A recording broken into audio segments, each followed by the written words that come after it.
ಥರ ಈಗ ನೋಡಿ ಈ ಥರ ನ್ಯಾಷನಲ್ ಆಗಿ ಸ್ಥಾಪನೆ ಆಗಿತ್ತು. ಈಗ ನಮ್ಮ ಸಂಸ್ಥೆ ಆಲ್ ಓವರ್ ವರ್ಲ್ಡಲ್ಲಿದೆ, ಆಲ್ ಓವರ್ ವರ್ಲ್ಡ್ ನೋಡಿ. ಇದೆಲ್ಲ ನಮ್ಮ ಡೆಲ್ಲಿಲಿ ಈ ಥರ ಒಂದು ವಾರ್ಡ್ ಸೆಂಟರ್ ಇದೆ, ವಾರ್ಡ್ಸಲ್ಲಿ ಈ ಥರ ಭಾರತ ದೇಶದಲ್ಲಿ ಮನುಷ್ಯ ಮಾಡುವಂಥ ಧರ್ಮ ಅತ್ಯಾಚಾರ ಕೆಲಸದಲ್ಲಿ ಯಾವಾಗ ಬಂದು ನಾನು ಗೀತಾ ಜ್ಞಾನವನ್ನು ಹೇಳ್ತೀನಿ. ಮಣ್ಣಿಗೆ ಹೊಡೆದಾಟ, ಕಲ್ಲಿಗೆ ಹೊಡೆದಾಟ, ನೀರು ಹೊಡೆದಾಟ ಅಲ್ವಣ್ಣವ್ರೆ. ಒಂದೊಂದು ಇಂಚಿಗೂ ಪೊಲೀಸ್ ಸ್ಟೇಷನ್ನು ಕೋರ್ಟ್ಗೆ ಹೋಗ್ತಾರೆ. ಇಡೀ ಸೃಷ್ಟಿ ಭೂಲೋಕ ಭಗವಂತಂದು, ಸೃಷ್ಟಿಯ ರಚಯಿತ ಭಗವಂತ. ಅದೇ ರೀತಿ ಪರಮತಿ ಕೆಲಸ ಏನು? ಎಲ್ಲರಿಗೂ ಬೆಳಕು ಕೊಡುತ್ತೆ ಸೂರ್ಯ, ಎಲ್ಲರಿಗೂ ಬೆಳಕು ಕೊಡ್ತಾನೆ. ಏನು ಬೆಳಕು ಕೊಡ್ತಾನೆ? ಮನಸ್ಸಿಗೆ ಯಾರು ರೆಡಿ ಇಲ್ಲ. ಯಾರು ಎಲ್ಲಿದ್ದಾನೆ, ಹೇಗಿದ್ದಾನೋ ನಮ್ಮ ದೇಶ ಕಾಲ ನಮ್ಮ ಗಿಡಗಳೇನು, ಅವ್ರ ಗಿಡಗಳೇನು ನಮಗೂ ಬರೋದು ಯಾವಾಗ ವರ್ತಮಾನ ಕೆಲಸ ಮಾಡ್ತಾರೆ.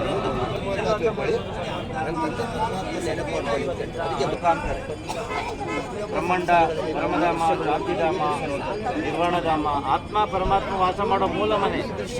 ಯಾರನ್ನೇ ಕೇಳಿ ನದಿ ಮೂಲ, ಋಷಿ ಮೂಲ, ಹೆಣ್ಣು ಮೂಲ ನಮಗೆ ಗೊತ್ತಿಲ್ಲ ಕಣಪ್ಪ, ಕೇಳಬೇಡಿ ಅಂತ ಹೇಳೋದು ಮೂಲ ಮನೆ. ನಾವು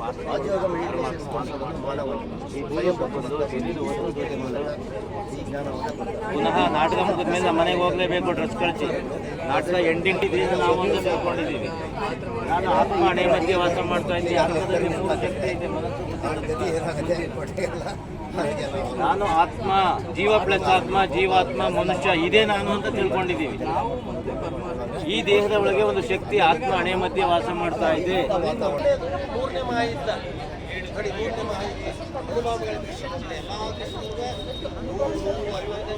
ಅದಕ್ಕೋಸ್ಕರ ಸೆಲ್ಫ್ ರಿಯಲೈಸೇಷನ್ ಅನ್ನೋದು ಬೇಕು. ಸೊ ಸೆಲ್ಫ್ ಅಂದರೆ ಈ ಬಾಡಿ ಅಷ್ಟೇ ಅಲ್ಲ, ಈ ಬಾಡಿಯನ್ನು ಜ್ಯೋತಿರ್ಬಿಂದು ಆಗಿದ್ದರೂ ಸಹ ಜ್ಞಾನ ಗುಣದಲ್ಲಿ ಸಿಂಧುವಿನ ಸಮಾನನಾಗಿದ್ದೇನೆ. ನಾನು ಸರ್ವಶಕ್ತಿವಂತ. ಜನನ ಮರಣದ ಚಕ್ರದಿಂದ ದೂರವಿರುವ ಕಾರಣ ಸದಾ ಪಾವನನಾಗಿದ್ದೇನೆ. ಆಗ ಸತ್ಯ ಧರ್ಮದ ಸ್ಥಾಪನೆ ಮತ್ತು ಶ್ರೇಷ್ಠ ವಿಶ್ವ ನವ ನಿರ್ಮಾಣ ಮಾಡಲು ನಾನು ಭೂಮಿಯ ಮೇಲೆ ಅವತರಿತನಾಗಿದ್ದೇನೆ. ಈ ದೈವಿ ಅಥವಾ ಪಾವನ ಅವತರಣೆಯ ಕಾಲವನ್ನು ಸಂಗಮ ಯುಗವೆಂದು ಕರೆಯಲಾಗುತ್ತದೆ. ಕಲಿಯುಗ ಮತ್ತು ಸತ್ಯಯುಗದ ಸಂಗಮದ ಈ ಸಮಯ ಅತ್ಯಂತ ಕಲ್ಯಾಣಕಾರಿಯಾಗಿದೆ. ಗೀತೆಯ ಈ ವಚನದ ಅನುಸಾರ ಈಗ ಭಾರತ ಭೂಮಿಯ ಮೇಲೆ ನನ್ನ ಅವತರಣೆ ಈಗಾಗಲೇ ಆಗಿದೆ. ಪ್ರಜಾಪಿತ ಬ್ರಹ್ಮರವರ ಸಾಕಾರ ಮಾನವ ತನುವಿನಲ್ಲಿ ನಾನು ಪ್ರವೇಶವಾಗಿ ಸಹಜ ಗೀತಾಜ್ಞಾನ ಹಾಗೂ ರಾಜಯೋಗದ ಮೂಲಕ ನೀವು ಆತ್ಮರನ್ನು ಪಾವನರನ್ನಾಗಿ ಮಾಡುವ ಬೃಹತ್ ಕಾರ್ಯದಲ್ಲಿ ತೊಡಗಿದ್ದೇನೆ. ಈಗ ದೇಹ ಸಹಿತ ದೇಹದ ಎಲ್ಲಾ ಸಂಬಂಧವನ್ನು ಮರೆತು ಸ್ವಯಂವನ್ನು ಆತ್ಮನಿಶ್ಚಯ ಮಾಡಿಕೊಂಡು ಪರಮಪಿತ ಪರಮಾತ್ಮನಾದ ನನ್ನ ನೆನಪು ಮಾಡಿ. ಇದೇ ರಾಜಯೋಗವಾಗಿದೆ. ಇದರ ಮೂಲಕ ನಿಮ್ಮ ಜನ್ಮ ಜನ್ಮಾಂತರದ ವಿಕರ್ಮ ಭಸ್ಮವಾಗುತ್ತದೆ ಮತ್ತು ನೀವು ಸರ್ವಗುಣ ಹಾಗೂ ಸರ್ವಶಕ್ತಿ ಸಂಪನ್ನ. ಕನ್ನಡ ಓದ್ತೀರಾ? ಇದರೊಳಗೆ 31 ದೈವಿ ಗುಣದಲ್ಲಿ ಸದಾ ಒಂದು ಸೆಲೆಕ್ಟ್ ಮಾಡ್ಕೊಂಡು ನಿಮ್ಮ ಮನಸ್ಸಲ್ಲಿ ಇಟ್ಕೊಳ್ಳಿ. ಬಾಯಲ್ಲಿ ಹೇಳ್ಬೇಡಿ, ತೋರಿಸ್ತು ಬೇಡಿ, ನಿಮ್ಮ ಮನಸ್ಸಲ್ಲಿ ಇಟ್ಕೊಳ್ಳಿ. ಬರೀ ನೆಗೆಟಿವೇ ನಡೀತಾ ಇರುತ್ತೆ. ಅವನಿಗೆ ಕಾಣೋದೆಲ್ಲ ನೆಗೆಟಿವೇ, ಜಗತ್ತೇ ನೆಗೆಟಿವ್ ಆಗಿ ಕಾಣ್ತಾರೆ. ಆಮೇಲೆ ಪ್ರಶ್ನೆಗಳು, ನೆಗೆಟಿವ್ ಪ್ರಶ್ನೆಗಳೇ, ಒಂದು ಗುರಿ ಉದ್ದೇಶ ಸಿಗಲ್ಲ ನಮಗೆ. ಆಮೇಲೆ ಜೀವನ ಈ ಥರ ದೊಡ್ಡ ಜೀವನ ಆಗುತ್ತೆ. ಒಳ್ಳೆ ದಾರಿ ಯಾವುದು ಅಂದರೆ ಕನ್ಫ್ಯೂಸಲ್ಲೇ ಇರುತ್ತೆ. ಇಷ್ಟದಲ್ಲಿ ಸಿಕ್ಕಾಕೊಂಡ್ಬಿಡ್ತಾರೆ. ಇದೆಲ್ಲ ಮುಂದಾಗಿ ಒಳ್ಳೆ ನೋಡಿ, ಈ ಚಾರ್ಟಲ್ಲಿ ಜೀವನ ಕರೆಕ್ಟಾಗಿ ನೋಡಿ ಹೇಳಬೇಕು. ಈ ಚಾರ್ಟಲ್ಲಿ ಇದೆಯಾ ಇಲ್ಲ? ಕಲರ್ಫುಲ್ ಜೀವನ ಬರಬೇಕಂದ್ರೆ ಸ್ವಯಂ ಭಗವಂತನ ನೆನಪು ಮಾಡಿ. ಇದರಲ್ಲಿ ಇದೆಯಾ? ಮೆಡಿಟೇಷನ್ನು, ಧ್ಯಾನ, ಪ್ರಾರ್ಥನೆ. ಈ ಮೆಡಿಟೇಷನ್ ಮಾಡುವಾಗ ಇಲ್ಲಿ ಸ್ವಯಂ ಭಗವಂತನ ಕಲೆಕ್ಷನ್ ಸಿಗ್ತಿದೆ.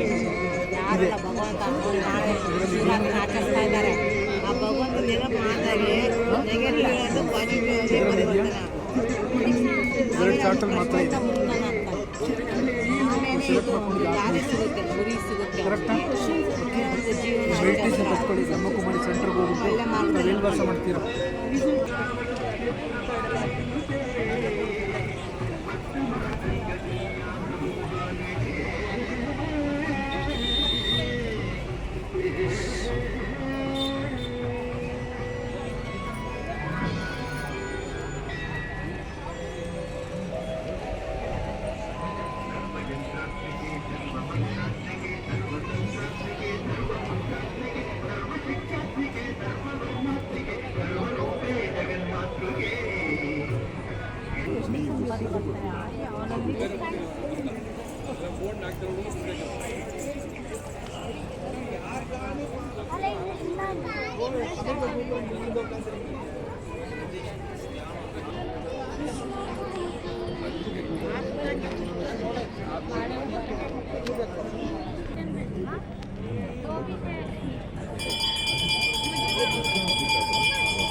ಫೋನ್ ಮಾಡಿದ್ದಾರೆ ಬನ್ನಿ ಶಿವರಾತ್ರಿಗೆ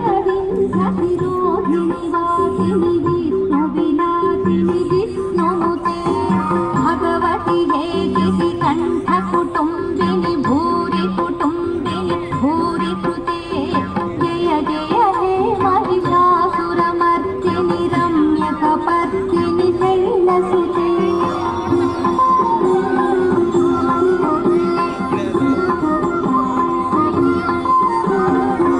ಸುರವರವರ್ದಿನಿ ದುರ್ಧರ ಧರ್ದಿನಿ ದುರ್ಮುಖಮರ್ದಿನಿ ಹರ್ಷರತೆ ತ್ರಿಭುವನ ಮೋಹಿನಿ ಶಂಕರ ತೋಷಿನಿ ಕಲ್ಮಠ ಮೋಚನಿ ಘೋರರತೆ ಕನುಜನಿ ರೋಷಿನಿ ದುರ್ಮದ ತೋಷಿನಿ ದುಃಖ ನಿವಾರಿಣಿ ಸಿಂಧು ಜಯ ಜಯ ಹೇ ಮಹಿಷಾಸುರ ಮರ್ದಿನಿ ರಮ್ಯಕ ಪರ್ದಿನಿ ಶೈಲಸುತೆ ಸರಸ್ವತಿ ಚಿತ್ರದುರ್ಗೆ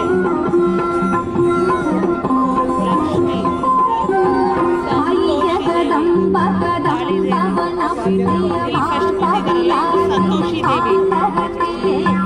ದೇವಿ ಶಿರೋಮಣಿ ತುಂಗನಿಜಾಲಯ ಮಧ್ಯಗತೆ ಮಧು ಮಧುರೇ ಮಧು ಕೈಟಭ ಭಂಜನಿ ಕೈಟಭ ಭಂಜನಿ ರಾಸರತೆ